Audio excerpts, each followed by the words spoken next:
नमस्कार दोस्तों, राधे राधे। आप लोग कैसे हैं? मैं आशा करता हूं कि आप लोग अच्छे होंगे। हमारे यूट्यूब चैनल पर फिर से आप सभी का स्वागत है। मैं प्रकाश मौर्य।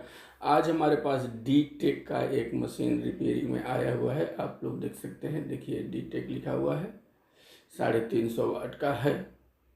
इसमें क्या तकलीफ है आप लोग भी इसको समझिए और आइए इस मशीन को आज हम सब रिपेयरिंग करते हैं। किस प्रकार इसका फॉल्ट निकालते हैं, आइए देखते हैं इसमें हो क्या रहा है। देखिए, मैं चेक करने जा रहा हूँ। पहले आप सभी को इसका मैं वोल्टेज चेक करवा दूँ, फिर खोलने जा रहा था, लेकिन आप सभी देख लीजिए इसका बेस बाइलिंग वोल्टेज किस प्रकार का है और उसको सही करना है तो क्या क्या मिस्टेक निकलता है, क्या क्या चेक करना रहता है। आज ये चीज़ आप लोग समझ लीजिए, क्योंकि देखिए एक साइड का वोल्टेज 0.67 हो रहा है और एक साइड का देखिए कितना हो रहा है, 45 मिली वोल्ट और 68 मिली वोल्ट, यानी बहुत सारा डिफरेंस है।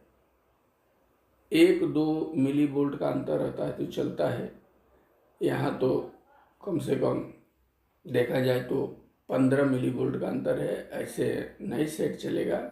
इस बेस बाइलिंग को ठीक करना है तो क्या क्या आपको चेक करना पड़ता है, क्योंकि बहुत सारे लोगों का कमेंट आता है कि सर जी बेस बाइलिंग आगे पीछे है तो क्या बदलूं। अब मैं बताया भी था कि ये पार्ट बदलेंगे तो सही हो जाएगा, फिर भी लोग बोलते हैं कि ये बदल दिया और ये भी बदल दिया, ये भी बदल दिया, तो क्लियर नहीं हो रहा है। ऐसा फॉल्ट मेरे पास बन के पहले ही से ही आ गया। देखिए, तो मैं सोचा कि आप लोगों के लिए ये फॉल्ट बनाऊं ताकि आप लोगों को समझ में आए कि ये फॉल्ट कैसे रिपेयर करते हैं। अब देखिए, मैं ये बोर्ड को निकाल रहा हूँ, खोल दिया हमने। अब इसमें क्या क्या आपको चेक करना है वो चीज़ आप चेक कीजिए। वही बेस बाइलिंग गड़बड़ करने का रीज़न रहता है। तो सबसे पहले आप इसको देख लीजिए कहीं चिपका वगैरह तो नहीं है। एक बार बोर्ड को अच्छी तरह से चेक कर लेना है। फिर देखिए इसमें 1 वाट का रेजिस्टेंस लगा हुआ है, वो भी कभी कभी ख़राब रहता है तो एक साइड का वोल्टेज गड़बड़ कर देता है। क्योंकि समझिए एक रेजिस्टेंस 1K का है और एक रेजिस्टेंस का वैल्यू बढ़ कर के 1K5 हो गया तो वोल्टेज जाहिर सी बात है कम देने लगेगा, तभी भी एक साइड का वोल्टेज खराब कर देगा। इसके लिए आप सभी को पहले वोल्टेज मिला लेना है, इस प्रकार चेक कर लेना है। देखिए ट्रांजिस्टर के कलेक्टर का वोल्टेज सही आ रहा है। अब मैं मशीन को बंद कर देता हूँ, फिर आप सब देखिए। चालू किया अभी तो कितना आ रहा है, देखिए इस प्रकार पहले चेक कर लेना है बेस बाइलिंग वोल्टेज। उसके बाद इसको हम देखते हैं कहाँ से गड़बड़ी हो रहा है। कंडेंसर डिस्चार्ज कर देना है रेजिस्टेंस चेक करते समय। अब इसको हम रेजिस्टेंस की रेंज में लेकर गए मीटर को। अब हम चेक कर लेते हैं रेजिस्टेंस 1K का सही है कि गड़बड़ है।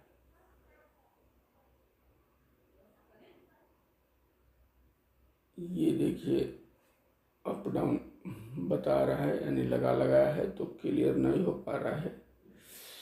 अभी इसको थोड़ा कभी कभी क्या है ना, ड्राई शोल्डर, वहाँ शोल्डर पर जंग लगा रहता है, फिर भी मीटर का फ्रॉड पकड़ता नहीं है तो गड़बड़ बताता है। इसलिए वहाँ थोड़ा शोल्डर मार देना है। इस प्रकार शोल्डर मार करके फिर नापते हैं तो क्लियर बताता है। उस पर भी क्लियर नहीं होता है तो रेजिस्टेंस को बाहर ही निकाल लेते हैं। बाहर निकाल करके फिर इसको हम चेक कर लेंगे। सही रहेगा तो डाल देंगे, और कुछ आगे पीछे वैल्यू रहेगा तो उसके देख लेंगे, समझ में तो बात आ ही जाएगी। अभी देखिए क्लियर नहीं बता रहा है, 1K का बताना चाहिए, लेकिन ये रेजिस्टेंस क्लियर नहीं हो रहा है। उसको लगता है निकाल कर ही चेक करना पड़ेगा, क्योंकि इसमें सर्किट में लगाया में कुछ इधर उधर का लेता है, तो इसके लिए सही मान उसका नहीं निकल पाता है। तो एक बार इसको निकाल कर ही हम लोग चेक कर लेते हैं, ताकि इधर से भी नहीं हो पाएगा, गड़बड़े बता रहा है तो निकाल कर ही चेक कर लेते हैं, टेंशन ही हटा देते हैं। क्या है कि जब तक हम क्लियर नहीं हो जाएंगे कि फॉल्ट किधर है, अनडुब्बो में काम नहीं करना है, एकदम परफेक्ट क्लियर हो जाना है। अब यहाँ जब हम चेक कर लेंगे तो हमको ये जजमेंट लग जाएगा बरोबर कि अब यहाँ गड़बड़ी नहीं है, अब है तो कहाँ है, वहाँ चलेंगे, वहाँ चेक करेंगे, फिर फॉल्ट अपना निकलता चला जाएगा। अब यहाँ हम चेक कर रेजिस्टेंस को देखिए, चेक कर रहे हैं 1 के बरोबर है, देखिए 1 के बताया। अब इसको चेक करेंगे, ये भी अपना 1 के बता रहा है, तो ये भी सही है।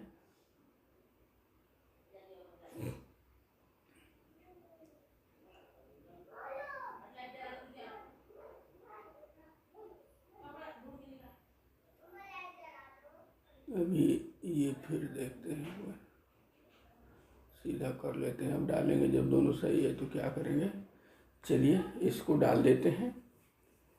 अब फिर हम फॉल्ट, अब इसके बाद क्या चेक करना है, ये चीज़ ध्यान से आप लोग देखिए, क्योंकि जब तक आप इसको देखेंगे नहीं तो समझेंगे नहीं। क्योंकि इसी फॉल्ट के लिए हमको बहुत सारे लोगों का कमेंट आया है कि ये बेस वायलिंग आगे पीछे है तो कैसे सही करूं, और बेस वायलिंग आगे पीछे रहेगा तो एक साइड का ट्रांजिस्टर हीट होगा और एक साइड का नहीं हीट होगा, यानी एक साइड का ट्रांजिस्टर ज़्यादा काम कर रहा है, एक साइड का कम काम कर रहा है। इस प्रकार उस पर लोड ज़्यादा जा रहा है तो वो हीट हो रहा है। अब देखिए, अभी इधर 3 रेजिस्टेंस लगे हुए हैं, एक 33K का, एक 33 ओम का, एक 56 ओम का और एक 47 ओम का। ये 47 ओम का है जो 46 ओम मीटर से बताता है, तो समझिए सही है। अब ये 56 ओम का है, 55 ओम बताया, ये भी सही है, ये भी सही है, 47 ओम 47। और ये 55-56 बता रहा है, लेकिन यहाँ कुछ गड़बड़, 39 ओम, 56 ओम का 39 ओम बता रहा है, थोड़ा ये मिस्टेक लग रहा है। अब इसको जब तक हम निकाल करके नहीं क्लियर हो जाएंगे तब तक आगे नहीं बढ़ सकते हैं। अब उसको एक बार निकाल कर चेक कर लेंगे, हम दोनों तरफ से मिला लेते हैं, फिर उसको भी निकाल करके चेक करेंगे। 39 इधर का 39, यानी वो 56 ओम का रेजिस्टेंस है और 39 ओम का बता रहा है, तो उसको भी चेक करना है। अभी 1K का ये हम निकाले थे, पहले फिट कर लेते हैं, क्योंकि 1K का तो गड़बड़ी है नहीं, तो इसको अच्छा से फिट कर लेते हैं। फिर अभी उस रेजिस्टेंस के बारे में देखेंगे, वो फॉल्ट रहेगा तो ठीक है। देखिए मैं मशीन ऑन नहीं किया हूँ, बंद करके ही सब चेक कर रहा हूँ। जब तक फॉल्ट क्लियर नहीं हो जाए तब तक आप सभी को चेक करता ही रहना है। तो इस प्रकार रेजिस्टेंस को अभी जो निकाला था 1K का, उसको भर लेते हैं, फिर इधर देखते हैं ऐसे भर लीजिए पहले जो निकाले थे। और मैं बोल रहा था कि मीटर से पहले एकदम क्लियर हो जाइए, बार बार मशीन को चालू नहीं करना है जब तक फॉल्ट नहीं मिल जाए, क्योंकि फॉल्ट मैं बार बार बताता हूँ कि बेस वायरिंग खराब हो तो 1K का इधर रेजिस्टेंस है वो, और इधर ये है 33 ओम, 56 ओम और 47 ओम। उसके बाद आ जाता है थर्मिस्टर, इतना ही फॉल्ट रहता है, इतना से नहीं निकलता है। तो जो अपना 4000 ट्रांजिस्टर लगा है ये एक लाट का डाल देना है, क्या अलग अलग लाट का रहता है, तभी भी वोल्टेज आगे पीछे हो जाता है। तो एक लाट का जब डालेंगे तो एक बराबर सप्लाई निकालता है वो, यही फॉल्ट रहता है। अब आइए यहाँ तो आज क्लियर हो जाएगा क्या मिल रहा है। मैं इस रेजिस्टेंस को निकाल लेता हूँ पहले। ये देखिए, इसको थोड़ा जाम है, निकाल लेना है कायदे से, घबराना नहीं है। रिपेयरिंग में कभी भी घबराइए मत, शांति से जितना करेंगे जितना अच्छा रिपेयर होगा। अभी मैं नाप रहा हूँ, देखते हैं। देखिए 55-56 सही है, यानी वो लगे लगाए में गलत बता रहा था। अब इसको भी फिट कर देते हैं, खराब नहीं है। अब इसमें फॉल्ट क्या होगा, जुकाम हो गया है थोड़ा, अब उसको देखते हैं। इसमें अब इसको पहले लगा ही लेते हैं, क्या जब मिस्टेक नहीं है इसको तो लगा लेते हैं। अब आगे चलते हैं थर्मिस्टर पर। थर्मिस्टर चेक करेंगे, लाइन से चलना है, बारी बारी से। थर्मिस्टर ये 100 ओम का थर्मिस्टर इसमें लगता है, 150 ओम का भी लग जाता है। देखिए गलत बता रहा है। अब इसको निकाल कर कन्फर्म हो जाएंगे पहले, उसके बाद आगे बढ़ेंगे। पहले निकाल ही लेते हैं। अब हम उसको निकाल लिया, एक थर्मिस्टर। अब दूसरा भी निकाल लेते हैं और दोनों का ओम्स नापेंगे। आगे पीछे रहेगा तो बेस वायरिंग खराब कर देगा, और दोनों 1 ओम्स का रहेगा तो दोनों तरफ बराबर सप्लाई आएगा, बेस वायरिंग बराबर देगा। इसलिए इसका ओम्स पहले हम चेक कर लेते हैं। कभी कभी कट भी जाता है, वो तो अभी मालूम में गिर जाएगा। अभी हम निकाल लिए हैं तो मेरे को बहुत तेज जुकाम हो गया है, बोलने को नहीं हो रहा है। चलिए देखते हैं, इसको नापते हैं।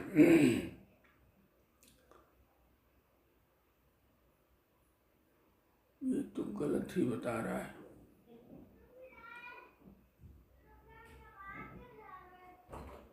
पूरा ही गलत बता रहा है। 58। अरे तो इस प्रकार चेक कर लेना है। अब देखिए हम मीटर से इसको चेक कर रहे हैं तो आगे पीछे तो बता ही रहा है। अब इसको भी देखिए, 123 ओम कलम से बता रहे हैं, नहीं गलत है, ऐसे नहीं बताना चाहिए।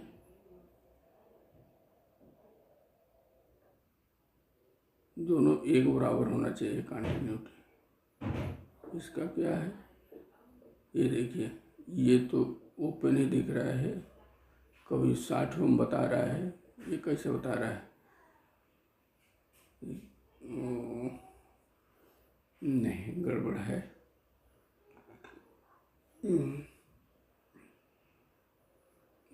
गड़बड़ है, ये गड़बड़ है, इसके लिए डिस्टर्ब कर रहा था। अब आइए इसको एनालॉग मीटर से भी एक बार देख लेते हैं ताकि एकदम कंफर्म हो जाए। फिर हम दूसरा थर्मिस्टर इसमें डालेंगे, फिर नापेंगे। क्या है कि इस मीटर से भी चेक कर लेते हैं, एकदम क्लियर हो जाए मीटर। ये तो कट ही गया है, इसके लिए गड़बड़ बता रहा था।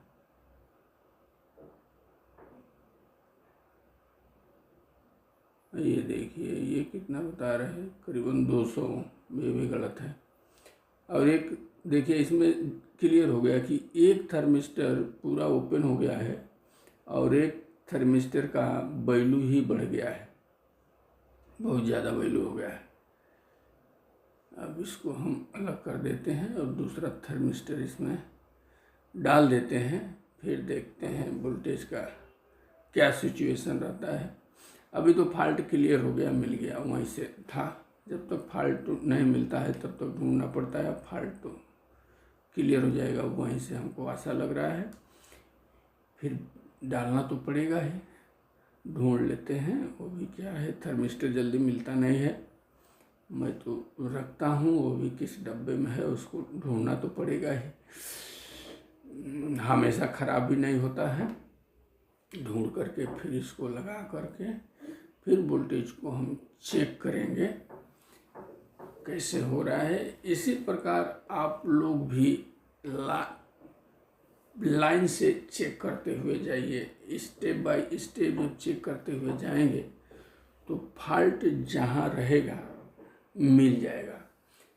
कभी इधर कभी उधर कूद कूद के चेक नहीं करना है। इसका चेक करने का तरीका क्या है, उस तरीका से चलना है। अभी मैं थर्मिस्टर दूसरा निकाला हूँ, ये हमारा 175 ओम्स का बता रहा है और दूसरा 180 ओम चलेगा। इतना चलेगा तो 1-2 वोल्ट का, 1-2 वोल्ट बोल रहा हूँ मैं, 1-2 पॉइंट मिली वोल्ट का। उधर भी बेस वायरिंग में भी अंतर होगा। यदि यहाँ गड़बड़ है तो कभी कभी ये आगे पीछे भी बता देता है। अभी देखिए 173-72 बताने लगा, 75, 175 ओम, बल्कि है ये 150 ओम का। नहीं से बताता है तो उसके टेंशन नहीं लेना चाहिए, तो बराबर है, थोड़ा सा है तो चल जाएगा। दोनों एक कंटिन्यूटी का लगाना है, पहले बराबर चेक कर लेना है। दोनों एक कंटिन्यूटी का जब लगा देंगे तो सप्लाई बराबर निकल जाएगा। हमारा ये 150 ओम का है थर्मिस्टर, मैं मंगाया था 150 ओम, 100 ओम और 1 के, उसी में का थोड़ा 100 ओम का तो कभी ख़त्म हो गया, 150 ओम का अभी लगा के मैं चला लेता हूँ। चलिए 150 ओम का मैं डाल दिया, एक साइड का शोल्डर मार देते हैं, फिर उधर का भी डाल देते हैं, शोल्डर मार देंगे, फिर देख लेते हैं कि कहाँ बीमारी। तो अब निकल जाना चाहिए, क्योंकि फॉल्ट जब तक नहीं मिलता है तब तक टेंशन रहता है। फॉल्ट जब मिल जाता है पार्ट भर करके चालू कर लेते हैं। अब इसको भी लगा लेते हैं। इसमें एक स्लू रहता है, वो स्लू डाल के ही लगाएं तो अच्छी बात है कि उसका पैर उसमें हीट सिंक में न चिपके। स्लू डाल ही लेते हैं, अच्छे से कायदे से लगा लें। आराम से रिपेयरिंग करते समय कोई भी जल्दीबाजी ना करें, एकदम शांति जगह पर बैठ के रिपेयर करें तो अच्छा रिपेयरिंग होता है, डिस्टर्बेंस नहीं होता है। डिस्टर्ब में बैठ करके रिपेयरिंग करेंगे तो फिर गड़बड़ हो जाता है। जब शांति से बैठ करके फॉल्ट ढूंढेंगे तो मिल ही जाता है, क्योंकि फॉल्ट हमारे सर्किट में ही रहता है। केवल हमको जजमेंट ये लगाना है कि फॉल्ट कहाँ का है, उस सेक्शन में जाकर चेक करना है। अब उतना दूर में जो कंपोनेंट लगे हैं उसी में से कुछ न कुछ खराब रहेगा। कभी कभी मेरे पास कमेंट आता है कि सर जी हमने सारा चीज़ वहाँ का बदल दिया, कुछ भी खराब नहीं है, सब चीज़ ओके बता रहा है, फिर भी इस प्रकार का प्रॉब्लम आ रहा है। तो ऐसा तो हो ही नहीं सकता है कि कुछ उसमें प्रॉब्लम नहीं है तो कुछ खराब नहीं है तो प्रॉब्लम है। कुछ तो है जो छूटा हुआ है, आप उसको अच्छी तरह से ढूंढ नहीं पाते हैं। अब वही मशीन मेरे पास जब आ जाता है तो उसका फॉल्ट निकल जाता है। कभी कभी लोग लेके चले ही आते हैं, दूर दूर से आते हैं और वो फॉल्ट यहाँ मिल जाता है। तो यही फॉल्ट बात रहता है कि फॉल्ट पहले ढूंढ लेना है, उसी में रहता है। देखिए वोल्टेज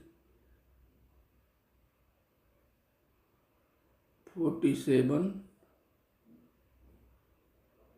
44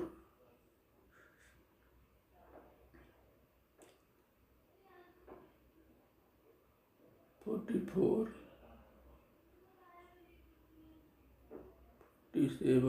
ठीक है, 47 हो गया। और दूसरी साइड में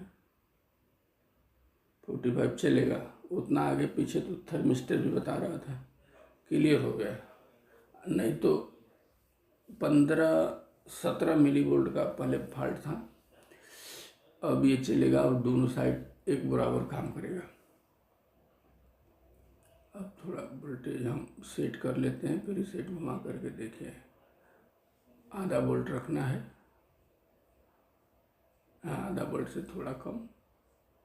अब ये मस्त काम करेगा,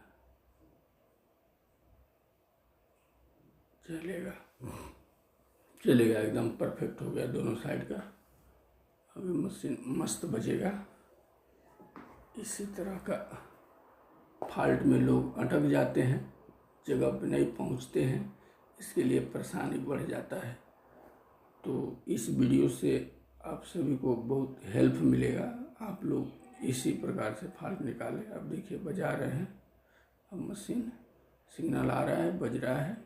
मैं स्पीकर नहीं लगाता हूँ ज़्यादा, सिग्नल से ही चेक कर लेता हूँ, वोल्टेज से चेक कर लेता हूँ, क्योंकि हम जिधर बैठते हैं ऊपर हॉस्पिटल है और डिस्टर्ब उन लोगों को होता है तो कंप्लेन आता है। इसके लिए बहुत कम बजा करके लोड पर चेक कर लेता हूँ। रजिस्टर बना हूँ उस पर लोड दे करके चेक कर लेता हूँ, बाकी बजाने के लिए अलाउ नहीं है इधर।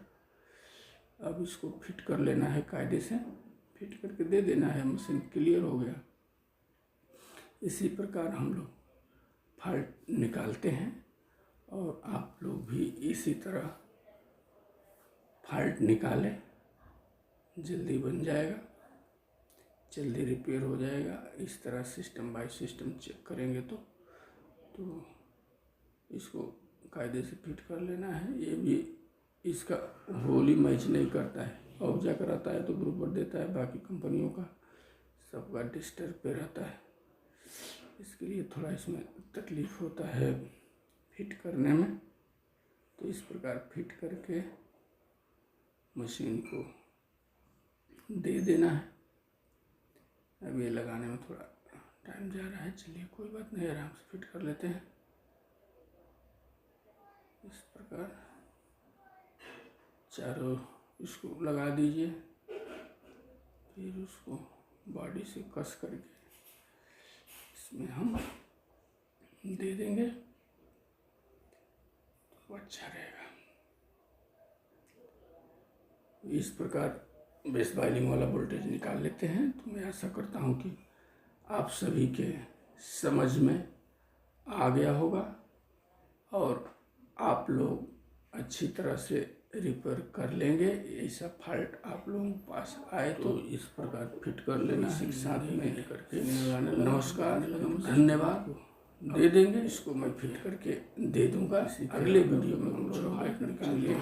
तो इसी के साथ में नमस्कार, धन्यवाद। आप सभी के ख्याल रखिए। अगले वीडियो में कुछ और लेकर के मिलेंगे।